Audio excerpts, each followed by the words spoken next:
Takeaway Chinese, where you can take some Chinese away and experience progress day by day. Takeaway Chinese, we will promise you a difference.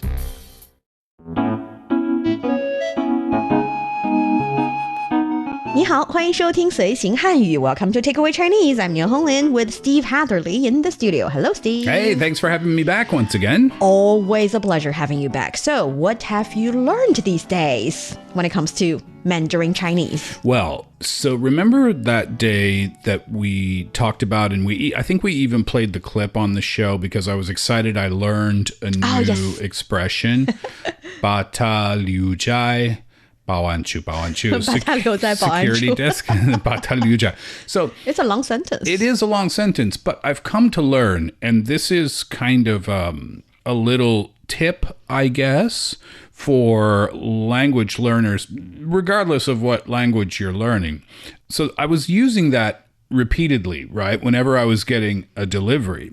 And I started to notice that the delivery, it was like 50-50 whether they would understand what I said or not. And I was confused by that because I knew I was always pronouncing it the exact same way because I only know one way to say it. So I wondered, what's going on? So I asked a coworker and they told me, yeah, I mean, that's correct, I guess, but it's probably better if you say 风在保安处. Ever since, I've been saying 风在 and with a 100% success rate. So, yeah, So not necessarily the longer the better. Not necessarily the longer the better. And this is what I wanted to share. When you learn something, just pose a question or two to anyone around you or whoever, your teacher or your friend, and just say, is there an alternative way to say this, like a simpler way? Is this the most common way?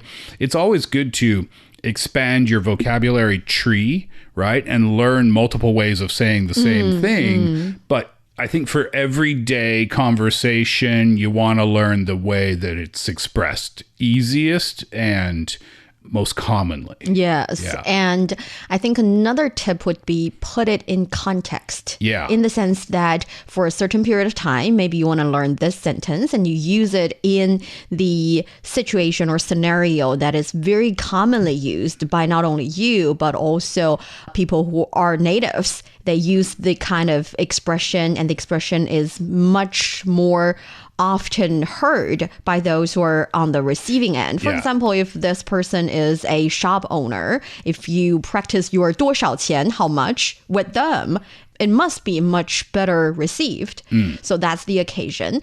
But learning is fun when you take the learning to the real situation. 100% true, yeah. So here's my question. 把它留在, 把它 means like it, right? Yes. Okay. 留在 means like leave it. So then what's the difference between 风在 and 把它留在? Because 风在 also means leave it, right? So what's the difference between the two? To start with, you are omitting the subject, which is totally fine in the Chinese language. And the second thing is, one, people can express the same idea with a shorter sentence, and you, as a foreigner, is using a longer sentence. Well, for me, if I say 把它留在保安处, people would totally understand, no problem. But when you use a longer sentence like that, they'll try to see whether or not you're including more information in it. They'll try to decipher the code you're sending, and that is what's confusing them. Yeah, right, yeah. So there's no difference between the two? Again, you're only omitting the subject, right, which grammatically is different, but the meanings are totally the same. Oh, perfect. Okay, good to know. So that's the answer to the question, is I learned a different way to say the same thing. Well, I think it's nice. And when I say it's always nice that we can use the kind of sentences, the kind of expressions in the real situation. Not only are we using it in our everyday life, because to be honest, after a year or two, after you pick up the sentences and the way of saying things that you say most often in your everyday life, it gets not as fresh. Yeah. It gets easier. Yeah. 100%. It just becomes like commonplace for you to use. Yet, there are still a lot of sentences, really huge amount of vocabulary that you're supposed to be continue building. And a good way to do it is to take it to other scenarios that is not within your day in, day out life. Yeah. For instance, if you're traveling to a different place, it would be nice to try your Mandarin with local people, because you would encounter situations like they do not use the same dialect, they have different accent, they're not familiar with your accent. So it's a good opportunity to try out your Chinese and also to expose yourself to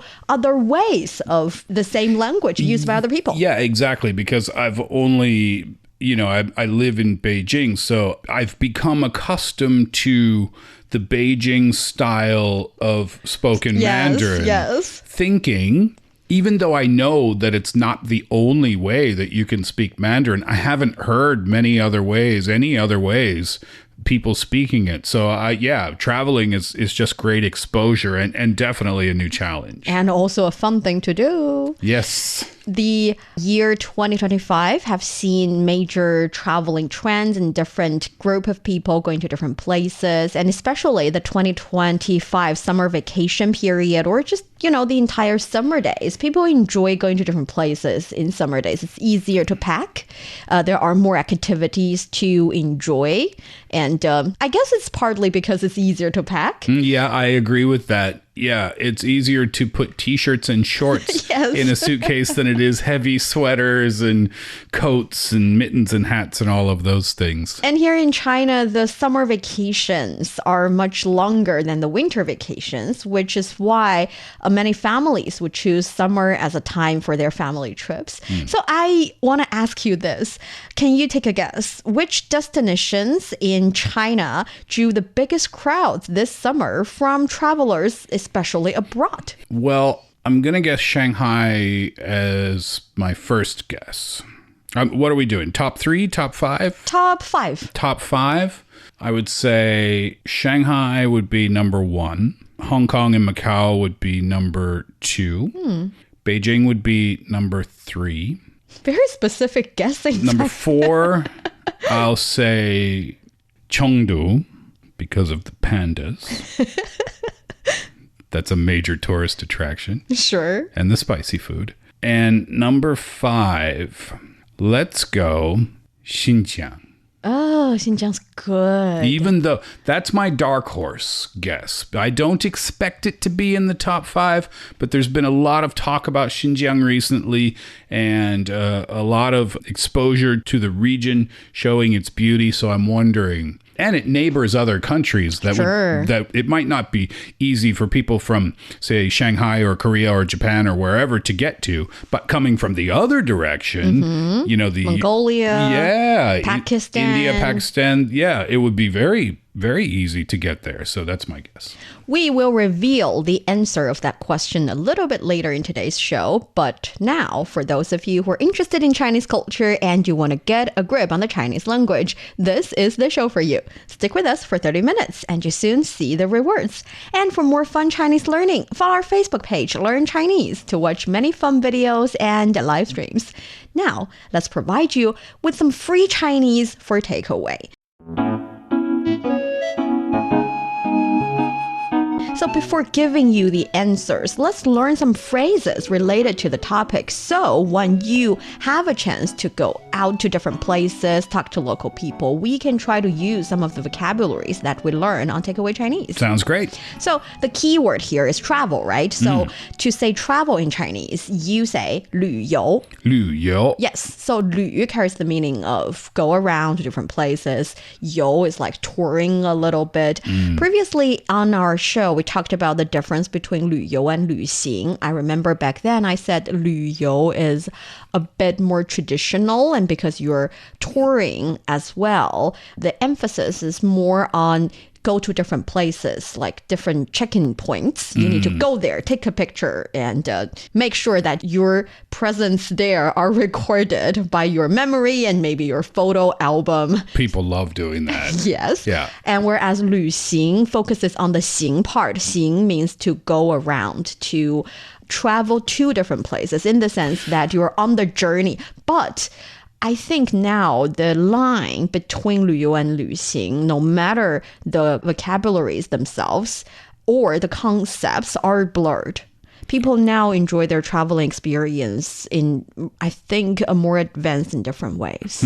So, therefore, in sentences, 旅游 and 旅行 are almost interchangeable. Oh, okay, I was going to ask. Yeah, because you kind of describe them very similarly. They're very similar. Yeah, okay, gotcha. Yes, so 旅游,旅游,旅行. 旅行. For instance, you can say 你最近去旅行了吗? Or 你最近去旅游了吗? Have you been traveling these days?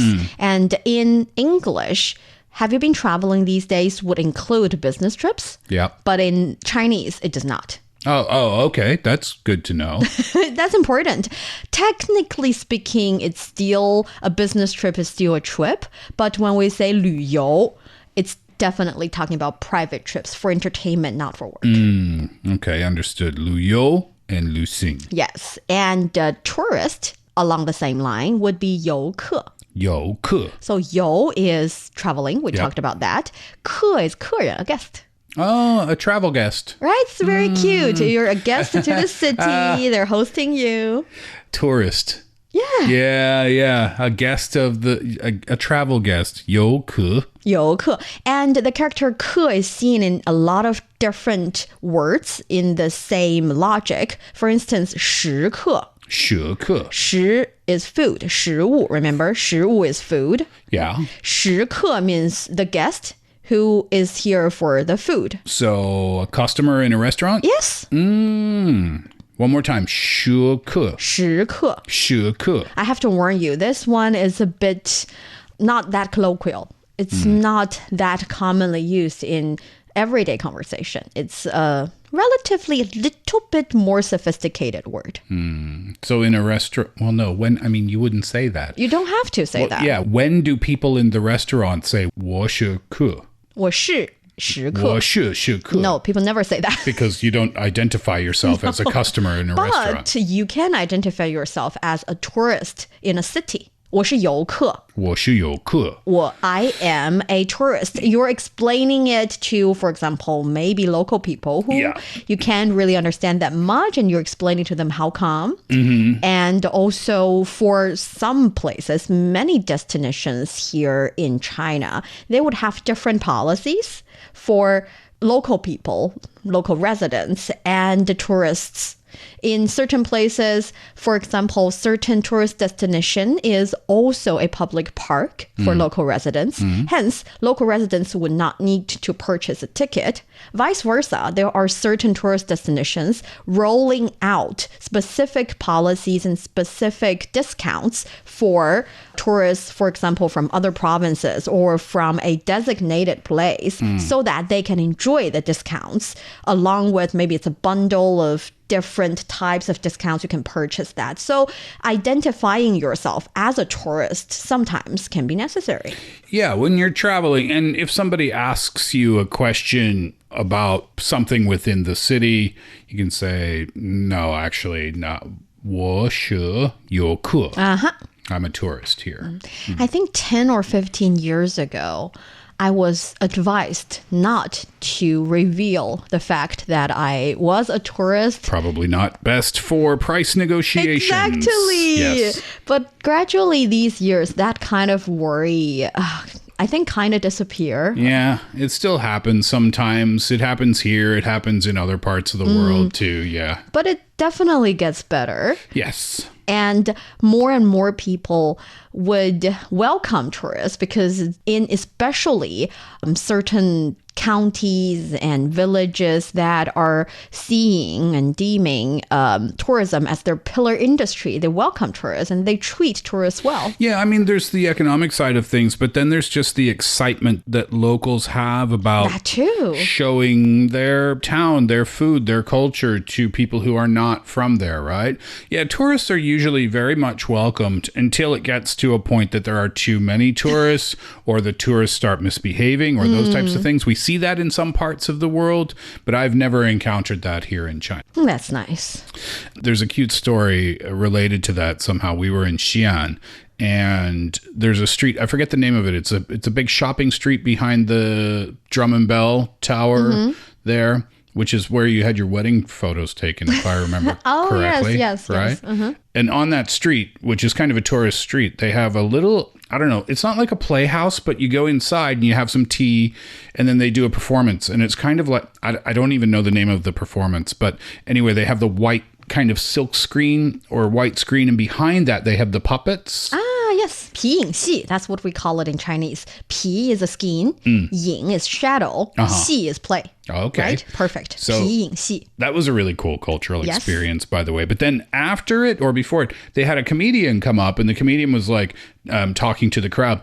And one of his questions was, so let's see, who came from the furthest place away to get to Xi'an today? And he looks around the room and then he looks at me and he goes, I'm guessing it's you.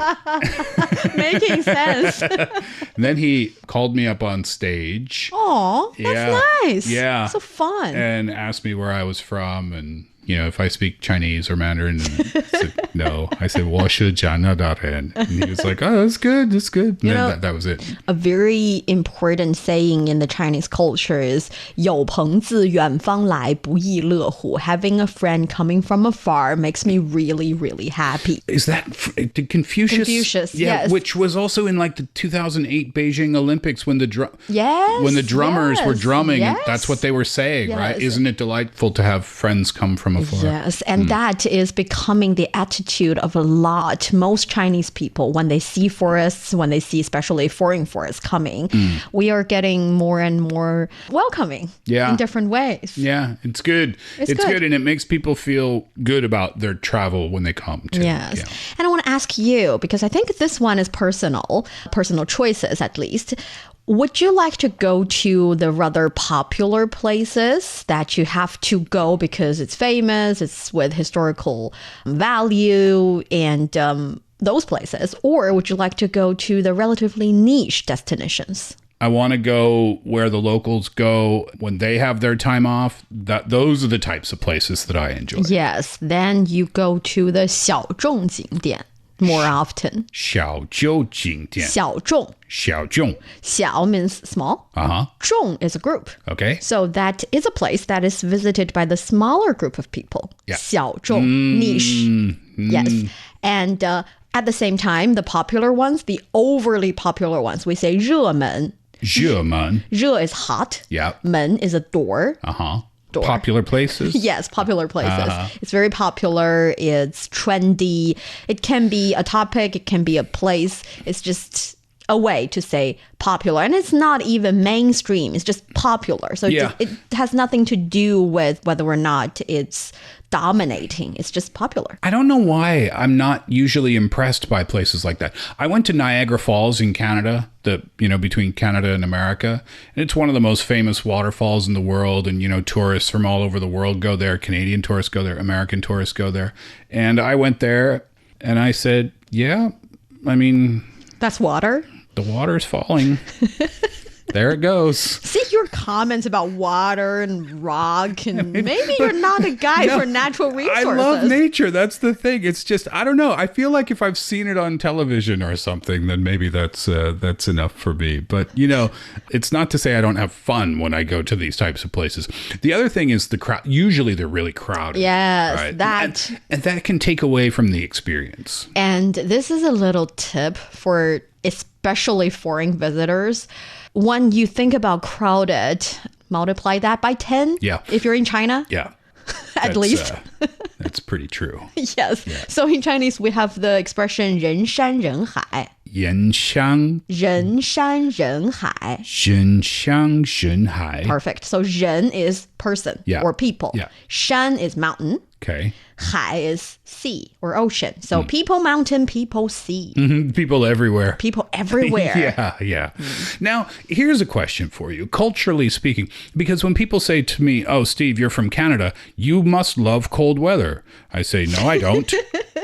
No, I don't. Just because I'm from there doesn't 1 plus 1 doesn't equal 2 in that case.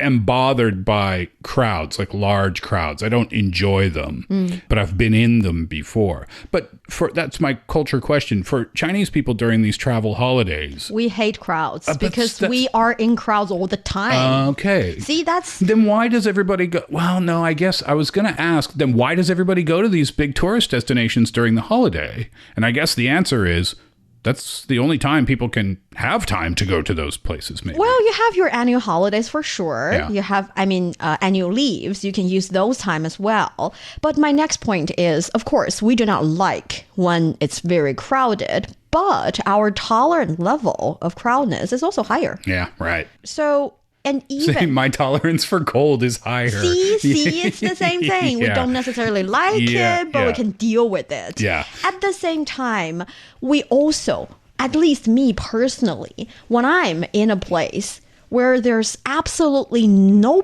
person for a really long time or long distance, it's a bit weird for me as well if it's too long. I mean, You're so accustomed to crowds that you feel a little uncomfortable if there isn't a crowd. It's like when you're like, okay, I'm going to go check out this restaurant, and then you walk and you look in and there's no customers in there. It must be bad. Right? That's not necessarily fair. No, but see, I'm accustomed to many people. And also people are quite nice. And in different places, you would have different feelings. For example, in Beijing, it's such an international city and people are busy minding their own business all the time, which means they're not that enthusiastic in talking to strangers. But in other cities, for example, Shenyang or Heilongjiang, these places in the northeastern part of the country, these provinces, people are very outgoing in the sense that if you dare to ask a stranger how's the food in their hand, how does it taste, they'll give you some. They might give you some. And also, if you're eating in a restaurant and you talk about a dish, you think it looks good, you're thinking about ordering it in a neighboring table, they might give you advice of whether or not it's good, or they might even invite you to have a taste before you order. So people are different in different places, and different cities and different provinces in China are very much fun in their own ways. They have a lot to offer, which leads me to revealing the most popular destinations for foreigners. I've been waiting. Yes. Yeah. Okay, so number 5. You're right.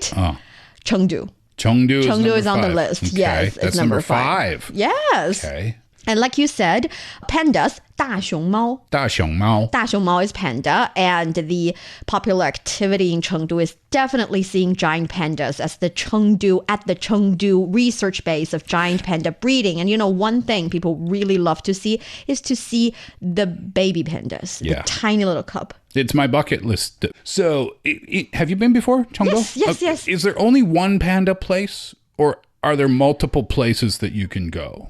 You go to the major one because that one houses 260 pandas. Wow.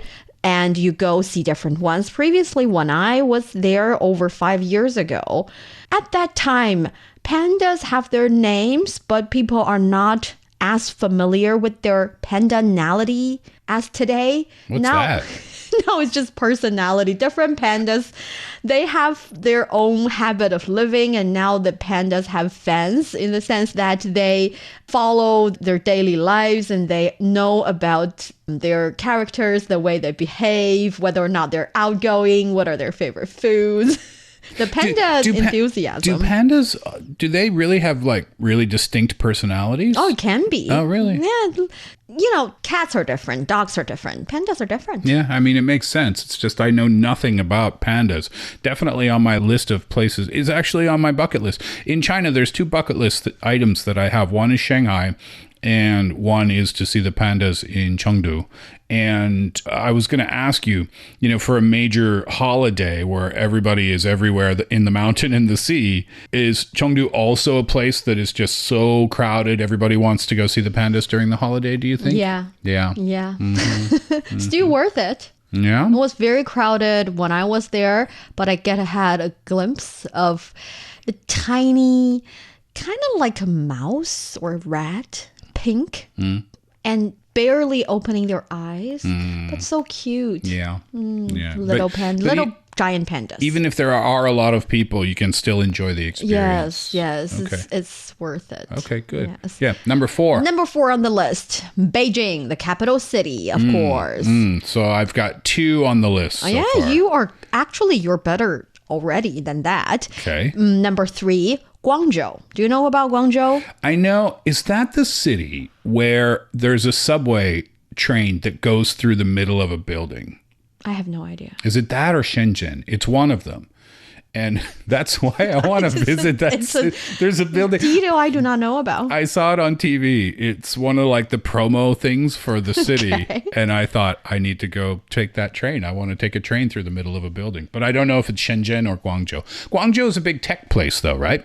Yes, it is a big tech place. And I understand for foreign visitors, it's a good destination because it's also quite very international. But for local domestic viewers, especially someone like me who's a parent of a young kid, the Chamlong Tourist Resort is a good one because it consists of 1 theme park, 1 circus venue, 2 zoological parks, 1 water park, and hotels. You go there, your kid would have a good time, you would have a good time. One-stop shopping. Yes, it's family-friendly location. Sounds great. Number 2, Shenzhen.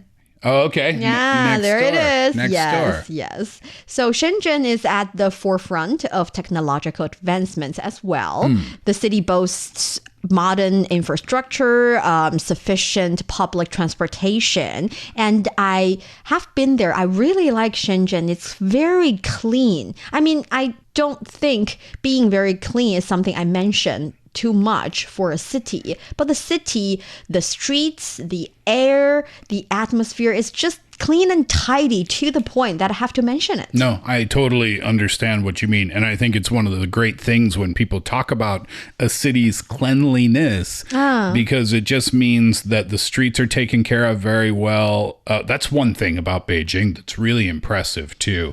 Every single night, you hear the big water trucks out on the street, kind of watering down the streets to make sure they don't get dusty or anything like that. It's just one of the added little touches. I'm guessing maybe they do that there too.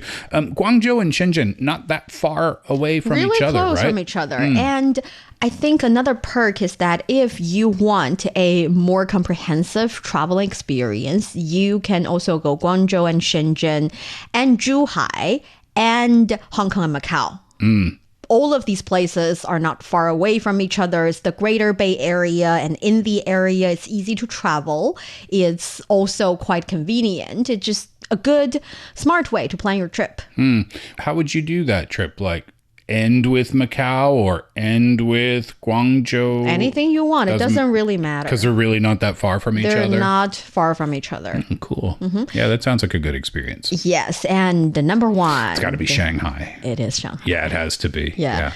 That's the place that everybody kind of, it's this cosmopolitan, even people who have never been to China know that it's this cosmopolitan international city with incredible views, incredible food, and it's just got a really, really well-known reputation around the world. Yes, and though we have the list, and I think all of the cities on the list are definitely worth your while, I still think there are a lot more. Like you said, Xinjiang is a good place to travel. And when I was on a business trip in Xinjiang, I saw a lot of foreigners. I talked to them. All of them enjoy their trip very much. And also Chongqing is a good one. It's a very vertical city in the sense that it's very hilly. So no matter if you're outdoor or indoor, you have to go up and down a lot. Okay. And you enter from the first floor and ended up in the 7th floor before you know it. It's like a maze in a fun way. That's cool. And there's also Changsha. I like Changsha. It's very, very spicy. And also Guizhou. All these places would be good destinations. Sounds cool. And also, if you do come to Beijing, make sure that you do Beijing-Tianjin. Yes. Together, right? Very because close. They're super close, but they are so Different. very, very different from each other. Yes. You wouldn't guess that it's a 25-minute train ride from Beijing. It just has this I don't know, you feel like you're different vibes. Dropped into Europe or something somehow, some way. It's really cool over there. Yeah. So if you finish listening to this episode of Takeaway Chinese, leave us a comment. Let us know what are some places in China you have visited, what are also on your list of your next tourist plan, and let us know what are you're most looking forward to. That sounds great. And from that, I can get some tips from those messages too. Yes. And that brings us to the end of today's Takeaway Chinese. I'm Niu Honglin with Steve Hatherley. For more episodes of the show, you can visit our website at radio.cgtn.com and go to the column podcast. You can also listen to the show and read the script there. Find us wherever you listen to your favorite podcast. Just search for Takeaway Chinese. Don't forget to leave your questions, comments. Now we have a designated comment for this episode and a 5-star rating. Lovely. 感谢收听，我们下次再见。 Thanks so much. See you next time.